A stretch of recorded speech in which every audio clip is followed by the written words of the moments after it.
everybody. It's Isaac, and I'm really excited for today's episode. My favorite podcast, Urban Misfits Podcast. If you're not listening to that, look them up. They're on Apple iTunes or on YouTube. Slim Boy interviewed 80s BMX Craig recently, and I related so much to this guy. And if you're an older rider and you rode in the 80s, you will really enjoy this interview. We talk about where the history of BMX, where it is now, what brands are out, what brands are coming out.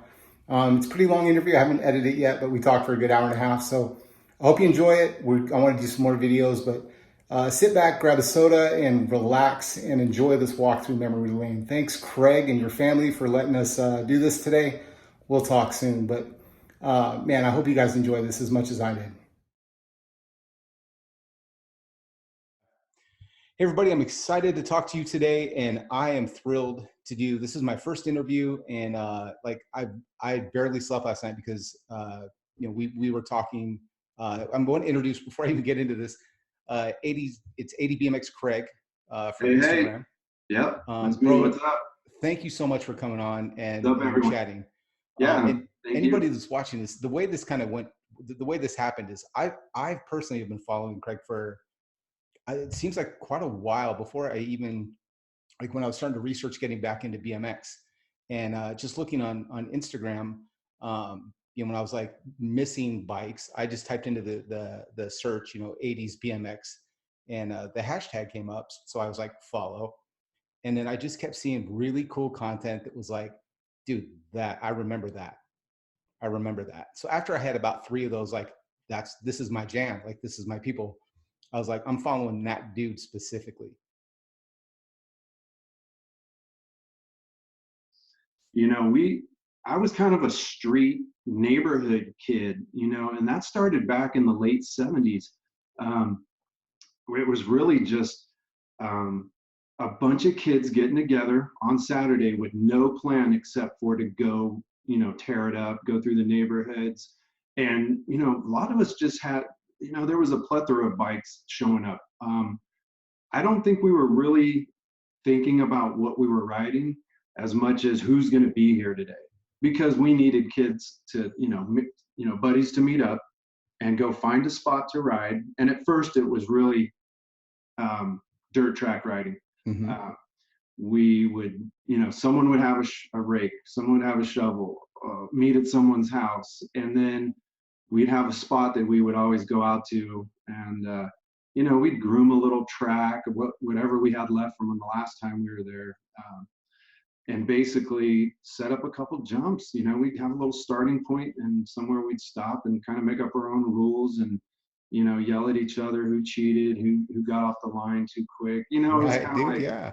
It was just the neighborhood group of kids just being little hooligans, and that was the funnest part. By the time we were wore out, it was time to go home and have dinner. Like, we'd literally be out there all day. Right. Oh, dude. Yeah. Like, for us, it was a lot of that. I think my first experience, like, with like jumping and things like that, like I'm going back to where I learned how to bunny hop, like that far back. Like I just got my first BMX bike was a SE, ironically, an SE Racing Henderson Hauler. And that bike was huge. It was like a long top tube bike. And I was only about 5 foot nothing. And so, like, trying to manhandle that bike around, but I was so stoked. Like, I didn't know sizing. I didn't know anything. I just knew it was a chrome BMX bike, and it had like exactly like behind you, the checkerboard pads.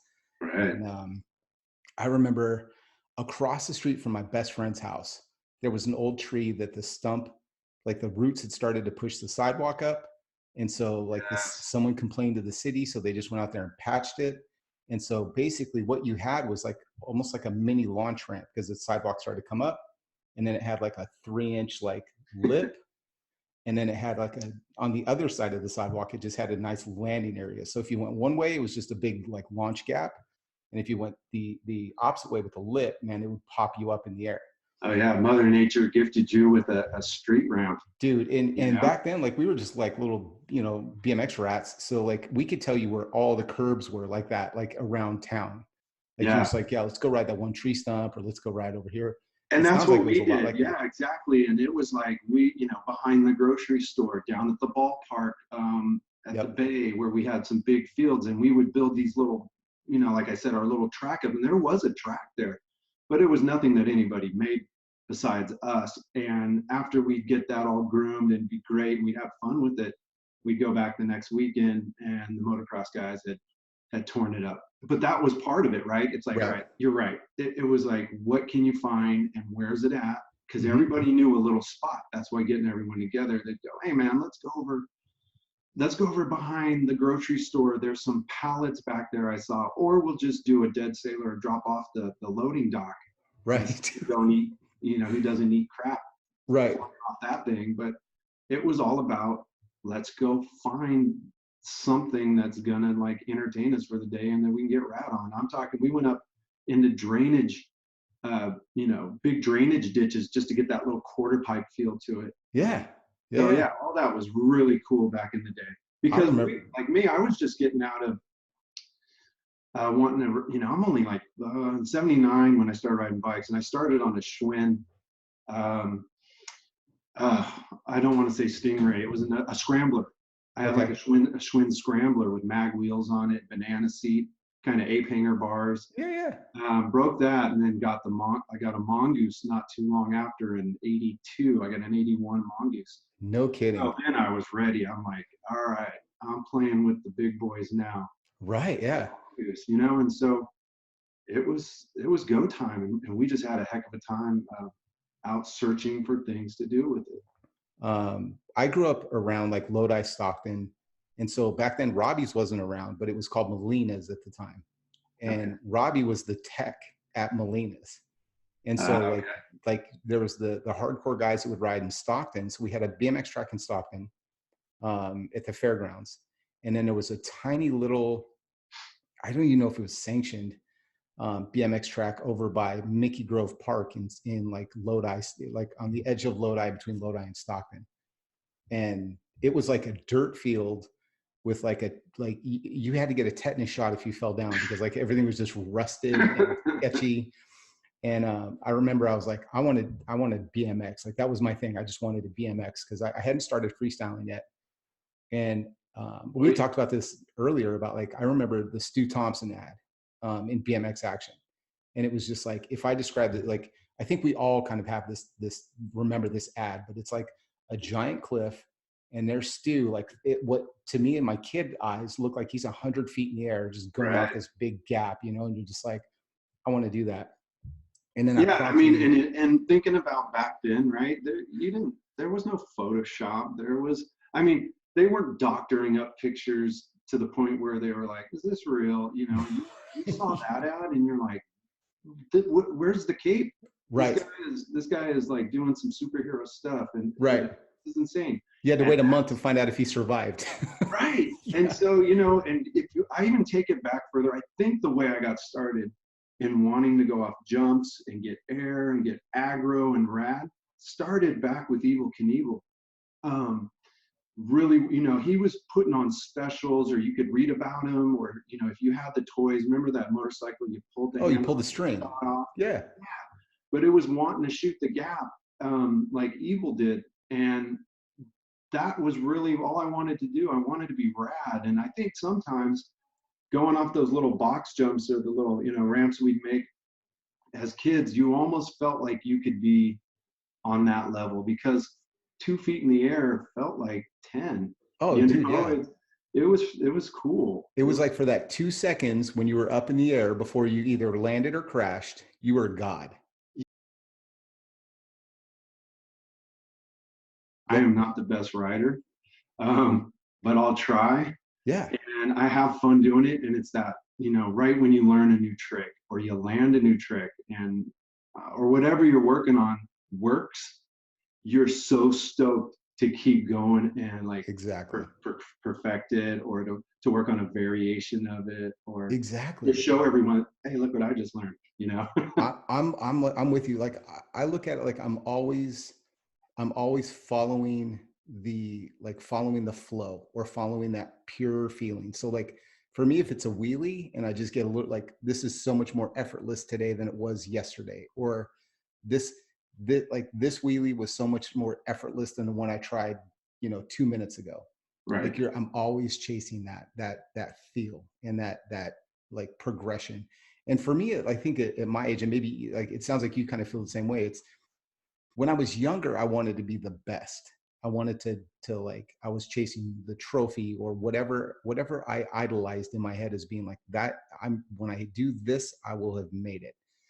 And now as I get older, I realize like I made it the minute I got my bike. And all I'm doing now is just like I'm in it for fun. I don't want to win a contest. I don't want to be sponsored. I want to ride my bike and have a good time and just go back to that like pure innocence. And I wonder if that too like kind of translates into like how you've built your brand. Is a lot of people like myself find your page on Instagram and it's like those were the good old days. And what we're really thinking of is like, man, it was innocent, it was fun, it was time, and it's proven to be timeless at this point because here I am, 47 years old, looking at your page, going like, man, I remember that RL ad, or I had those parts. It's And that's exactly how I got started doing this. Social media, Instagram, the availability of information, and to be able to go back and look at things that make you say, I forgot about that. And that's where that's the genesis. When you say I remember that, that means there's a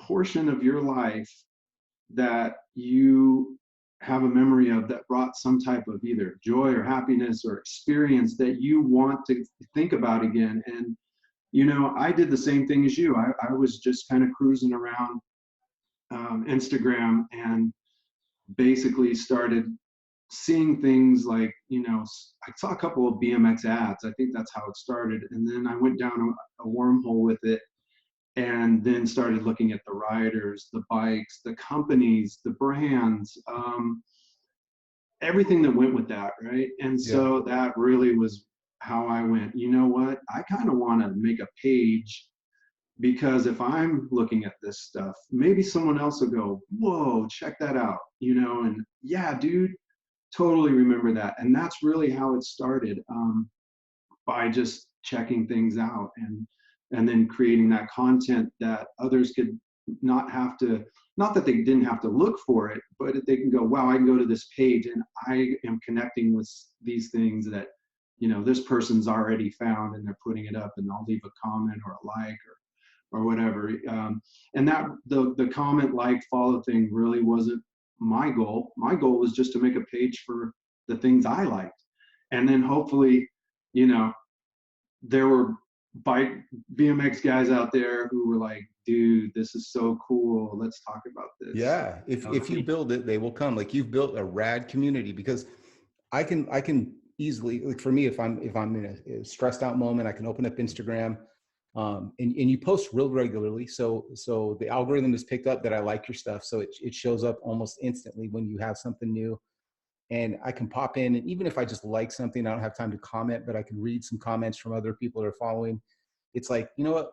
I'm around my family, my people. This, it feels very Yeah. familiar. And that's what I love about it. But Well, and to be honest with you, that's been probably the most rewarding part of having this, little Instagram page, focusing on, and I say all things BMX because I like to think that I've been around pretty much from, you know, the late 70s around there until now. It's kind of seen a little bit of everything, but um, what's really cool is meeting and talking to folks from all over, yeah, and all different eras and backgrounds and ages, and geography.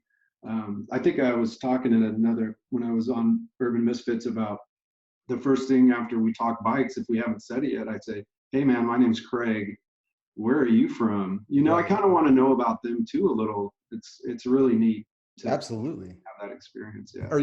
Have you been surprised at like how like maybe some of the older writers that you found on Instagram or that are around, or ones that maybe you thought would be around that aren't? Like, have you connected with a lot of the old like I'm looking at like Martin Appareo. Um, like I follow him and I'll comment once in a while and he'll like something or Yeah, it's actually crazy to see because Flipping through magazines as a kid, you know, you see guys either on the cover or they're getting the full page write-ups or in the ads. Eddie Fiola with GT and Martin and Stu Thompson, Perry Kramer, and the list goes on, right? It's almost like, you know, you start seeing your favorite guys and they almost kind of become the people who you're looking for. Right. I used to flip through the magazines and look for the trick sections, you know, and look for a sequential order of operations, like how to do these tricks, right? And it was more or less like, okay, I can go out and try this if I study this long enough and try to flash photo memorize what I'm seeing and then hurry and get home and get on my bike. Because I was flipping through these in the aisles at the grocery store while my mom shopped, right? Dude, exactly. I remember going, like, there was the convenience store, like when my mom would go shopping, like you'd stop at the magazine rack, and if you saw like the new, like whatever color BMX Action was or whatever color Freestyle was, you're like, new magazine day, okay. Oh yeah. And you're in there just scouring. Like I did the same thing. Like you'd see 6 pictures, and you're like, and sometimes they would go left to right, sometimes it was right to left, like they were trying to be like artsy and stuff like that. Yeah. But it's a trip to see like how much you know, the riders are still around, like Volker is still around, like things like that. Like last night even we live, like you and I were talking last night, and this is how this interview came to pass, because I was like, we just, instead of just like BSing online, we should just like sit down and talk, and it would, we'd probably enjoy this. So, but even last night, like when I posted that freestyling you know, kit I got from RIDEOUT, I had tagged Andy Jenkins, who was like the old editor of Freestyle Magazine, you know, and you're like, dude, and I think you had commented back, and I'm like, Andy, I think it was this. And then sure enough, man, within 20 minutes, like we're just kind of DMing back and forth. And then Andy replies to like our comments on my post. And it just hit me. It's so surreal. That's like we're sitting here talking about like old freestyle stuff. You and I are having like an instant message back and forth about it. And then, you know, here we go, like the editor of the magazine that we all used to just stand in front of the grocery store is commenting on this stuff too. And it's just like how big freestyle was as kids. And I say freestyle, but like just the bikes in general. And then, you know, how much smaller, not smaller, but how closer it's become in this day and age. And it's such a cool thing for people like myself that are coming back to BMX to see this, like the people that I idolized as a kid, you can connect with them instantly. And they're some of them are still riding, some of them just want to share like what they were doing. And it's just amazing. Yeah, exactly. And if, you know, looking back, it was like at those riders and even knowing the guys who were, you know, ultra popular and almost, like you said, godlike, and they were unattainable. These are guys in videos and magazines. You know, how would I ever be able to talk to someone like a Dennis McCoy or, you know, someone like that who are super ultra popular, besides going to a demo or a contest or a race. But now we can DM someone or, you know, go visit their Instagram page or whatever and send them a message real quick. And you know what? Like you said, it's a small world, and we're kind of all interconnected with this. It's like a family, and you do get those responses back, and you're thinking, yeah, I'm talking to so and so. I'm conversing with the guy who I've stared at in a magazine trying to figure out how he does this or what ad this is in, and you know, that's really cool. I actually got to meet one of my childhood idols for BMX last year. I met Ron Wilkerson at a little event for the Birth of the Freestyle Movement release party by Dom Fipsio. And it was amazing. You know, it's almost surreal. There's still some of that kid that comes out in you that you're like, wow, you know, this is really, really rad, and this is super cool. But then there's the adult that goes, hey man, don't get all fanboy here, you know, control yourself type deal. And it wasn't, you know, to the point of being awkward, but then again, you're like, yeah, that's Ron Wilkerson, man. That's I wouldn't be. I'll I'll be honest, I wouldn't be able to be cool about it at all, because I would literally be like, dude, we need to like we need to take a selfie. Can I sit on your bike? Like I would not be the cool guy that No, just met he Mambo was person. super cool. And I asked that, hey man, would you mind a quick picture? And he's like, no, man, yeah, for sure. Yeah, So that's cool. I mean that, he's still approachable and makes himself available to folks who know who he is. Because yeah, if you know who Ron Wilkerson is in BMX, it means you've probably been around for a while. right. You know? And Absolutely. I think that's awesome.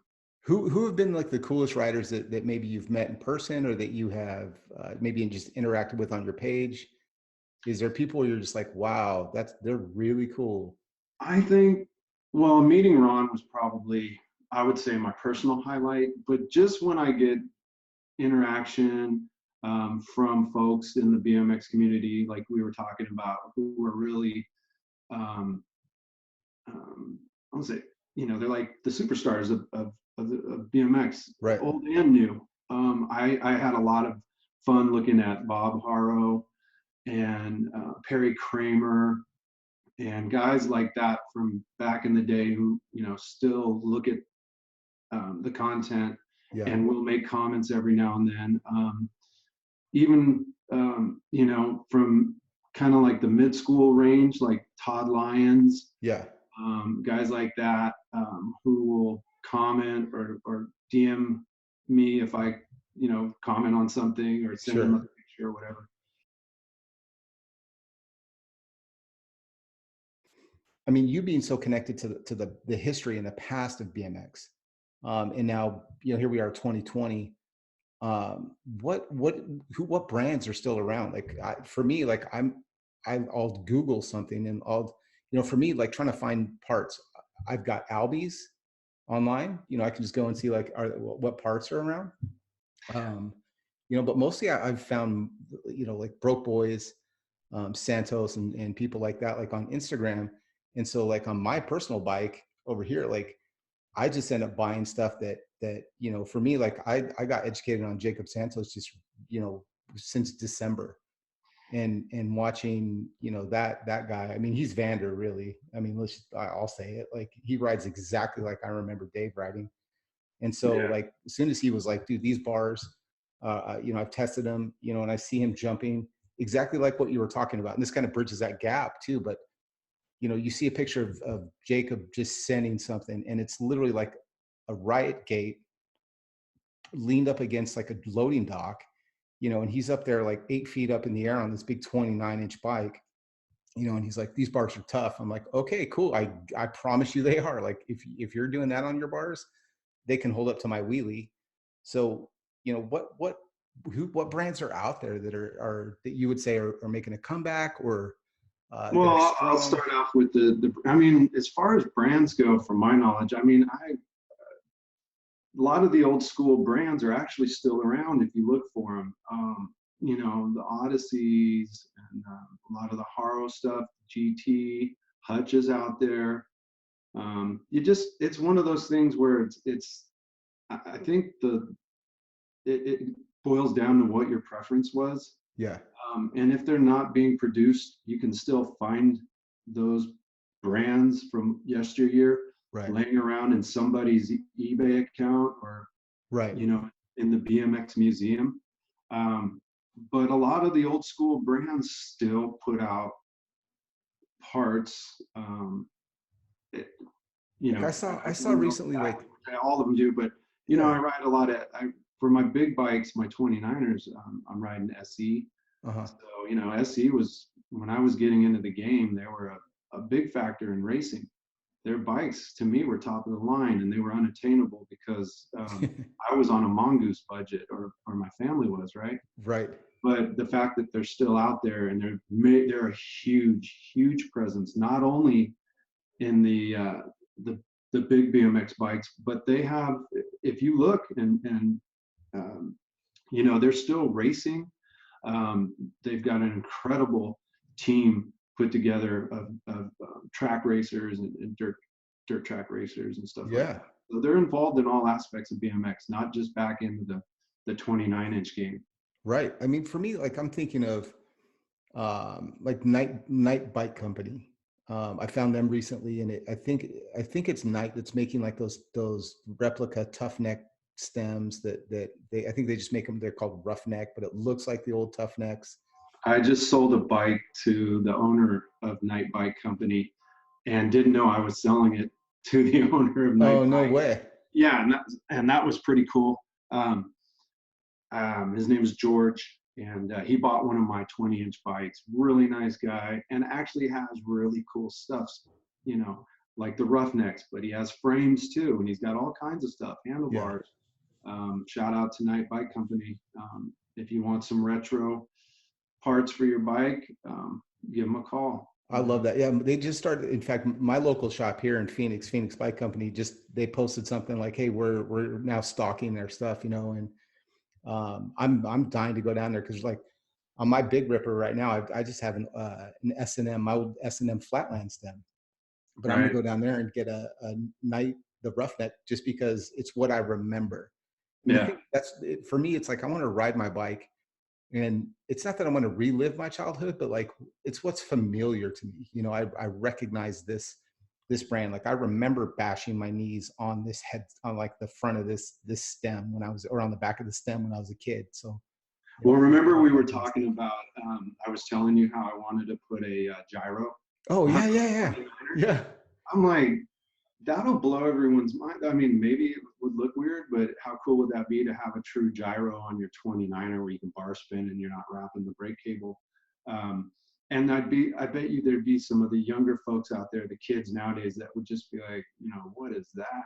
Right. Like this is a new contraption or design. Well, who came up with this? But it really is an old school freestyle um, part. I think about that too because like I know that DZ started like DZ and Jacobs both, like Jacob Santos and DZ both ride like a front brake. Right. And I remember like I saw Jacob had his, and I literally, it was the first DM. I was like, this guy's never gonna reply to me. Like this guy's famous, whatever. But I'm like, bro, how'd you get a front brake on your bike? And he's like, literally just wrote back Diet Comp. And I was like, dude, that's what I had that before like 990s came on forks. Right. So I jump on Albies, and sure enough, man, they had it. So I bought like the boomerang, and now I have a front brake. And I saw that. That's pretty dope. And yeah, and just shout out to Jacob, but I'm not allowed to talk about him too much because the other podcast I did, I talked at least 40% about him according to him, and I have to limit how much I talk about Jake. But Broke Boys, the yeah, bars, everything he's doing, and everything that he's trying to do with this bike movement is awesome. I mean, he's putting his heart and soul, and so is the team that he put together, and they're exciting. They're exciting to watch. I They're love putting all those out, guys, man. yeah. I mean, look at it. I mean, yeah, you can get some shirts and hoodies and some super quality dope apparel, but they're starting to put out parts now. Right. American made, American welded, really rider tested and awesome, super rad aggro, whatever you want to call it, Yeah. BMX parts, and they have more coming out, and that is really cool to me. I tell people all the time, like I'll say it like I say it on my YouTube videos, and I say it on Instagram all the time. I'm like, I watch like Haro get big. I watch some of these other companies get big, and I'm like, if you want to, like, imagine going to BMX Museum and someone posting up like, I have the very first issued Bob Haro freestyle bars. Like, you would basically mortgage your house to get a set of those bars. Yeah. And I'm telling like people like, dude, you can literally have the first series of bars from the next big maker of parts. Um, because I agree, he has a great vision. He's super down to earth, super cool guy. And then like the whole Broke Boys team, even like, and I'm still new to this. I don't know everyone's real name, right? So like for me, like the Slim Boys and the Rickards and the DZs and people that I see that like Vegas pedal blocks and Reno, and I see these guys. It just blows my mind how cool they are. Because there's nothing to gain from replying to my like, dude, that was my dude, that was sick comment on your Instagram. And then I You see know them what? like in my stuff, you know? And that's a good point. Okay, so the way I kind of see this, I was also into skateboarding Right. as a kid too. And if you look at something like a Bones Brigade team, where they're putting like Jacob is like the Stacy Peralta, right? He's kind of managing the team, This is and a he's great analogy. It really yeah, is. exactly. And he's putting together this group of riders who all bring this, you know, they bring something to the team that's just amazing in their own right individually. You've got, Matt Rickard, DZ, Slim Boy, Yeah. and I know I'm going to miss someone. There's Jacob. Of course, right? Uh, Yeah. yeah, I'm going to miss someone. And then shout out to the whole team if I missed your name. But they just added Montana Ricky. Montana Ricky, dude. Yeah. And when you watch Montana Ricky ride, or not when you, but when I do, I'm seeing like a guy who's just got so many weapons in his arsenal that, from freestyle to skate park to ramp to street, everything is like all combined in his writing style. And it's one of the ones that I like the most, even though I like all those guys for what they bring to the table. Yep. And that's how I see this team going together. And they're, when they're showing their parts and stuff, they're made for riders, Right. by riders. It's not an engineer team sitting in an office, I don't think, and Right. designing what they think guys and kids will like. It's the riders going, we need to test this. Here's the design. Let's demo it. Let's do what we got to do to get it out there, and let's get feedback from the people who are using these on the street. And that's pretty dope. I like seeing the evolution of that, and like you said, checking it out from the get-go, being a part of it, Yep. or just watching it is super rad. And that's why I like promoting them. I'll put them on my page as much as I can. I wear their shirts, and I'll back them 100% because of what they stand for and how they put themselves out there.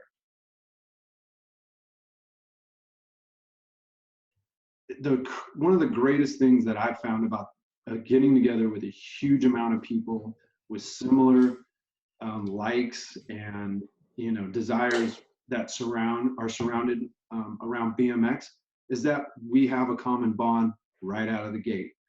And I haven't met one person, and I'm dead serious, and I've been on quite a few rideouts over the last year and a half, almost 2 years.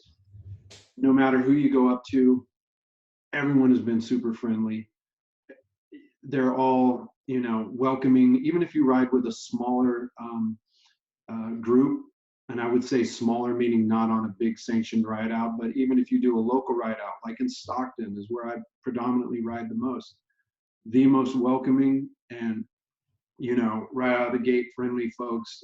Shout out to Dayton and his wife Rosie, and shout out to the Port City Wheelie crew for being that hospitable to everyone that comes there. And if you ride on that ride out, it's like you're instantly in the pack.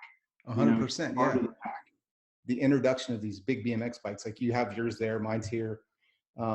It really opened up the ability for us, like me, or people in my situation, to find a bike that they like, feels comfortable. And like, I'm blown away. Like I would see this footage and I see like 300 kids riding down Dry Creek in Modesto. And I'm like, I would have killed to go on that ride out when I was there. Like, it was awesome. And shout out to the 209 Rippers, man. Yeah. I hadn't heard of that. They were having ride outs. They probably had some local ride outs, or, hadn't had maybe, and I'm just from my own experience, I hadn't heard about them having a big ride out like they did. However, it was amazing. It was well planned. The routes were awesome. Yep. Dry Creek was amazing. I actually, when we got back to the meetup spot, when the day was over, I thought, man, this can't be done, because it was that cool. I love that. Same thing again. The people were great. The experience was a lot of fun. And I just had a good time. I get so stoked seeing the new kids coming up, like the Mario and people like that. Like all this, like any of those Port City, clearly they're in my algorithm because I see them pop up all the time and they're always riding. So that helps too. They're Um, always writing. And going back to what you said, you made a comment about, how Todd, he won't say it, but you mentioned that he started the ride out thing. That may or may not be the case. However, it's taken on its own life now. I mean, yeah. it really is. I mean, the kids are just accelerating it and elevating it to a level of things that I'm just blown away by. Yeah. Um, I just saw a there's clip today of some kid doing a wheelie with like his feet on the pegs. And I'm like, give it 6 months and that kid's going to be letting go of his handlebars, just doing a wheelie, holding his, like, they're just, yeah. the I mean, creativity that I'm seeing these kids do is like, I kind of get chills. Like I'm so inspired seeing these kids do things now because it's like you and I went through it. We fought for our scene, and to see these kids fighting for their scene at 47, it's like I almost get into dad mode where I'm like, you guys fight for this, protect it. Don't let rivalries get in the middle of it. Keep it pure, but always keep progressing. And I think I see like I comment a lot like if you're only doing a wheelie, you're only having half the fun you can have on your bike. And yeah. just to kind of go back to like Montana Ricky, seeing that guy ride, that guy was made to ride a bicycle. Like imagine if he didn't find a bike, No, no because doubt. No I doubt. remember the first time I saw him, he was the first clip I ever saw. It looked like he was in a warehouse or something, and he just jumped on a bike and started doing wheelies. And it was like, um, it was almost like this warehouse guy is riding wheelies around the warehouse, And I'm I like, think we that's saw cool. the same video. Yeah, I Yeah. was like, that's cool. And then, I mean, weeks later, I see him on a 20-inch, and I'm like, that's that same guy, And it was on somebody else's wall, so it wasn't even him posting it. And Right. then just seeing him, like I ride, here I am doing this, here I am doing that, and I'm like, is there a bike that kid can't ride?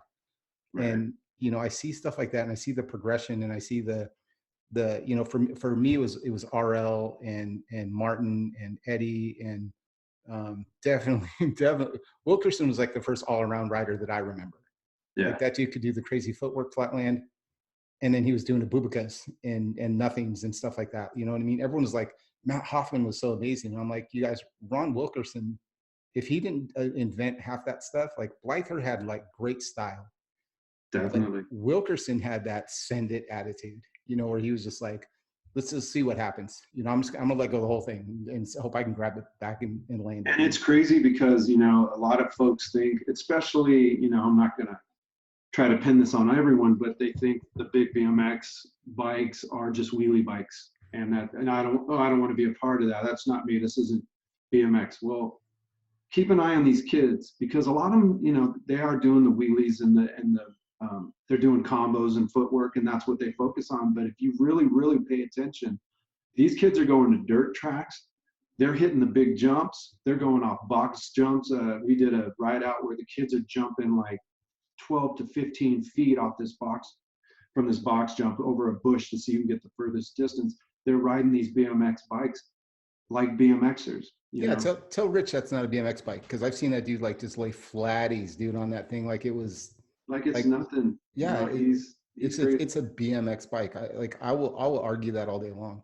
No, I had to If pick my jaw up off the floor when we were in Santa Cruz. The first ride out I did, Harvey West Park. I think it was there was a pump track there, a little miniature pump track in the back of this park. And yeah, the first guys I noticed riding, one of the main guys was Richie Rich doing yep, tabletops on a 29. yeah. Hello, what? I mean, that's like it just didn't compute with me. No, it still doesn't. It's still that when I It's, see him it's when I crazy, see him right? do it, I think I saw a clip just recently on YouTube, and I don't remember whose it was, but I think it was it was a Santa Cruz ride out, and it ended up in a track, and you just saw all these guys doing lines, and some people would try and send it, some people would not, and um, it was just amazing to see that guy. I think he did like a gap, like a transition flatty, and it Yeah, just looked like he just held it, dude, forever. And I'm like back in my day, it'd be like boop, and then you're done. in And back. he's Yeah, so high, he's just holding it, and I'm just like, he's gonna start coming out of that pretty soon. And then he's just holding it like a fraction of a second longer than you would expect. And it's just it's poetry. It's crazy. What's cool, and exactly, what's cool about that is, especially on these rideouts where the exposure is from a lot of the wheelie kids, and I say wheelie kids, but it's, I'm talking about the ones who are. I'm a wheelie kid. You're a wheelie kid. I get Yeah, it. I hate to say it like I'm pitting them into a Mm. category, but seeing us at the dirt track, seeing guys doing, those type of air tricks and the Yep. tabletops and the whips and stuff and whatever, right? They're like, wow, I can do a lot more on here too. And I don't think we've even begun to see what's going to happen on these bikes. I think the evolution is going to, the wheelies are the start of it. Yep. The manis and stuff like that are kind of where it's going to start, just like in freestyling. I mean, Yep. it started one way and then it kind of took on its own energy and ended up being something I never thought it would be. Yeah. These like the kids that I see now, these 14, 15, 16-year-old kids, give them 6 years. And if they stay on these bikes, dude, like watch it. When I can no longer ride, I will still follow. Like as long as this big bike BMX thing is there's a hashtag for it and there's a way to follow it. Like I will be cheering them on and just getting nuts over it. I'll be the old guy that's like, back in my day. But I'm so proud of seeing these kids do this stuff. It just blows my mind. I'm with you too. I'm vested. I feel like I got in not at the ground zero, but right. Like I said, I don't think it's anywhere where this is going. I think it's right in the beginning.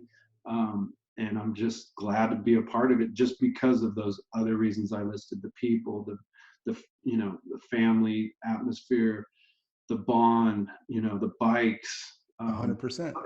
There's so many little compartments and categories to this that make it so cool. And it kind of makes me think back to looking at the old Instagram or my Instagram page where, I'm looking at these old pictures and it's bringing back memories, and I'm creating those memories again now, right? With all the history that I have coming behind me.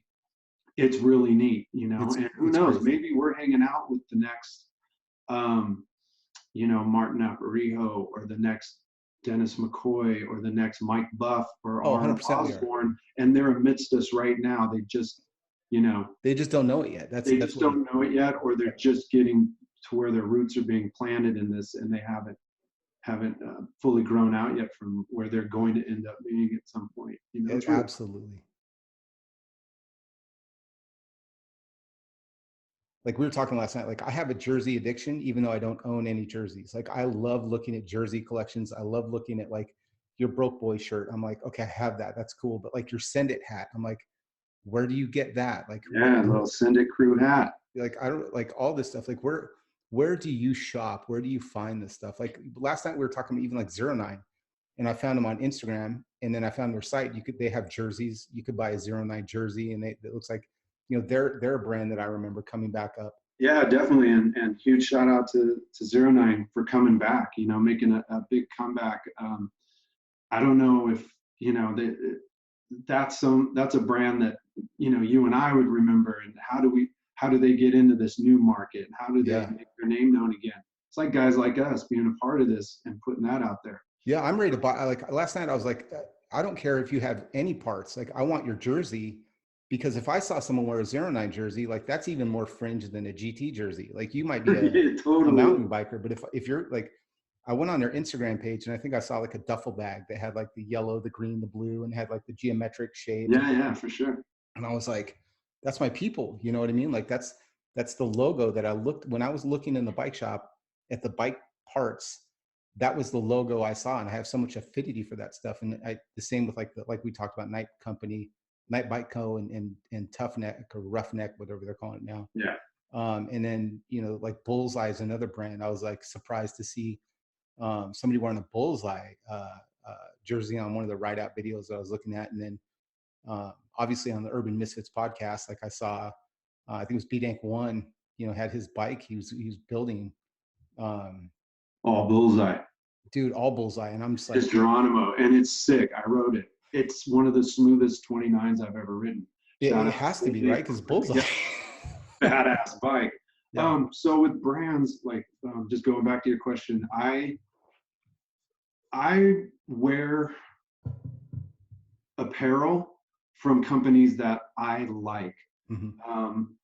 I got a really small sponsored gift from Corrosive Clothing. So big shout out to Corrosive on a podcast that I did. They sent me a bunch of shirts and stuff like that. So Yeah. it's really cool when you can wear something that you want to represent because of what they are. Right. And then it's also really cool to wear stuff where I'm, wearing brands that I've been a part of or liked pretty much my whole life. So that's how I select things. And I Yeah. like stuff that looks cool. There's a lot of new merchandise out there. Shout out to a company called Catch Me in Traffic. I believe they're out on the East Coast. Yep. Definitely Broke Boys. I know they're coming out with a lot of new apparel. They just came out with the beanies, the Santos beanies and the Santos dad hats. And I think there's a lot more to come. I just really like the things that look cool to me. Right. And that's how I choose it. I got a lot of old school stuff, Haro. Yeah.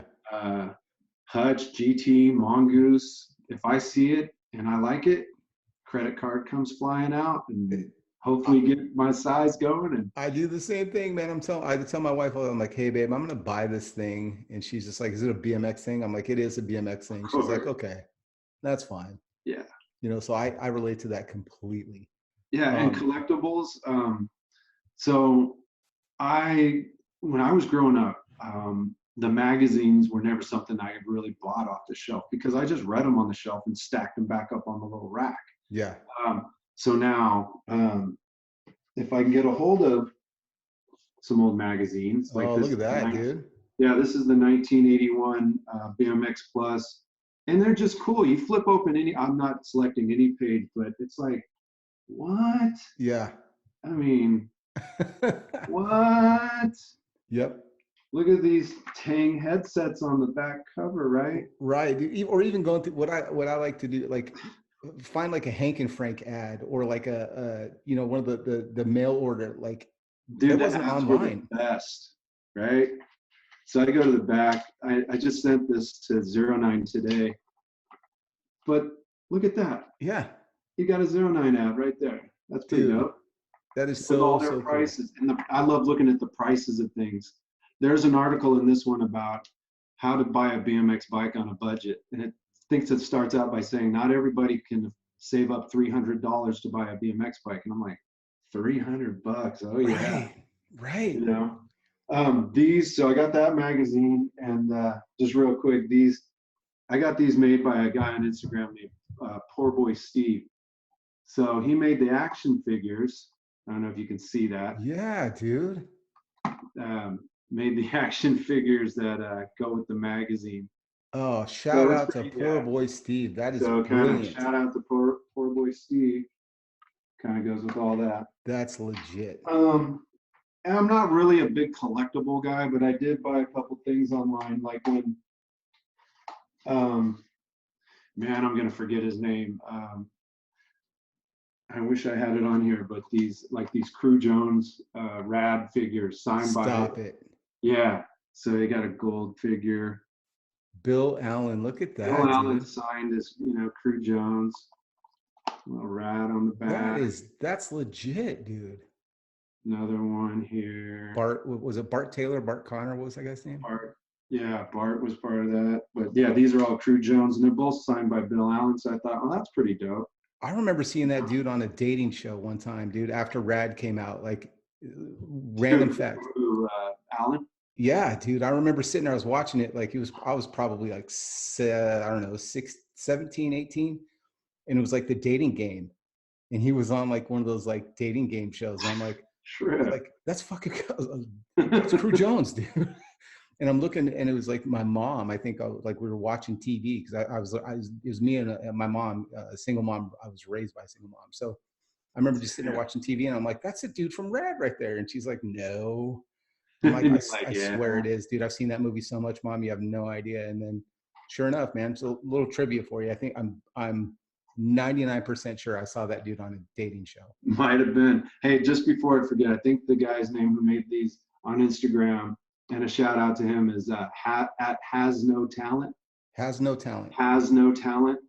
So he comes out with some really cool figures, and anytime I can get something that, collectibles are cool, but when from the movie Rad, the 1986, I own it on DVD, and it's awesome. My kids watch it, so that's super cool. And then I got a signed figure that I put up on a shelf and look at, and that's pretty dope. Because That's that was a super big dope. deal when that movie came out. I remember seeing that movie at the Stockton drive-in, like the typical like snuck in like in the back of somebody's mini truck. Watch, and then there was two movies. It was Quicksilver and it was Rad. But I'll never forget like that opening intro. Whenever I'm asked about the movie, or if someone's like, "What's your favorite part?" I'm like, the intro and the credits. Yeah. At the end. Like, you can't say that's not your most favorite part. No. The movie's cool, but I really like the intro at the end of the movie. Yeah, I mean, just that, the music, the whole like, maybe the prom bike dancing scene was pretty dope, but like, it's one of those things like that's one of those unifying things. We all saw that movie. Like we all saw it. That was a moment. Like there's two movie moments in my life: Star Wars and Rad. Like those. Dude, we're on that. I'm right there with you, man. Yeah, like E.T. maybe. You know what I mean? Like you remember seeing like specific movies, but like way up there. Like it was just amazing to see that stuff. So. But yeah, man, thank you for having me here, and being a part of this. I'm super stoked to be talking to you in this format. Watched your channel. I love all the videos. I watch them, and just it all makes sense to me. You and I kind of are on the same page as far as how we look at things from the sport coming from our past. If you don't, I'm going to give a couple shout outs. Do it. Yeah. Definitely want to thank my lady. Give her a huge shout out for supporting this, because without her, this wouldn't be as easy as it is for me. Yep. And just my family and my kids. Big shout out to them for always wanting to support me and let me do what I like to do in life, and create my own happiness with that. Big shout out to a couple folks. I want to give a shout out to Slim Boy from Urban Misfit Podcast for having me on his show, and for getting me out there on my first podcast. Big shout out to Jake Santos and the Broke Boys for really kicking off a product that we could all be proud of and wanting to stand behind and support. Definitely a huge shout out to LJ at RIDEOUT Supply. Yep. For really coming through with some super dope decals and design. The guy just has an exceptional creative talent behind what he does, and his service is like superior. And he's a really cool guy with that. Big shout out to Corrosive Clothing for the same thing, putting out really good product and giving me a little bit of support, and just everyone that's involved with this. Port City Wheelie Crew, a big shout out to them. Yep. All the guys involved in Stockton, especially Damon Dayton and Rosie Dayton, and all the folks out there. Extremely, extremely humbled to be a part of what they do on the weekends with their ride out. And a big shout out to SE Bikes for putting out a product that I like to stand over and ride while I'm doing all that fun stuff. 100%, dude. Well said. I couldn't agree more, man. Those are all great people, great brands. If you want to follow Craig, I'll put a link up on there, but follow Craig, relive your past, and be part of this. There's so much information out there. Follow the hashtags, 80s BMX, and Big BMX, and relive your past, man. You're not too old to do this. Your body remembers how to ride a bike. Craig, thanks for coming, man. It's been a pleasure. We'll talk again. And keep doing what you're doing, man. You're huge for myself personally, and if you're big for me, just for everyone that comments, there's got to be thousands of people like me that come across your stuff, and just for a brief moment in time, man, you give us all like a good flashback, a good memory, and it's like looking in the mirror when I look at your page, and I see the people that are posting, not just yourself, but the community you've built. So shout out to Craig's community. Shout out to the BMX museum crew and the people that are keeping our roots alive, and to the new people that are out there, the Jacobs, the Slim Boys, the Rickards, the Damons, sure. You know, And thank you to all my followers and anybody that wants to come visit my page. I appreciate all of you. A big shout out to that community. yep. I have such a blast with it. And again, thanks for having me on. It's been a good time. And Bike life, baby. We'll get out there and ride soon, brother. Woo! Come on All out. right.